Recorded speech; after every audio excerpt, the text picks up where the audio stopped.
Morning students, how are you? Hope you will be fine by the great blessing of Allah Almighty. It's your math class, so open your math book from page number 8. Put your finger on the number 7.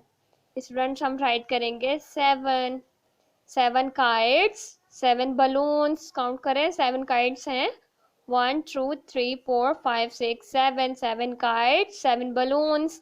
Count करें student, 7 है. 1 2 3 4 5 6 7. 7 kites, 7 balloons. और देखते हैं 7 हमारे पास क्या है. 7 tries.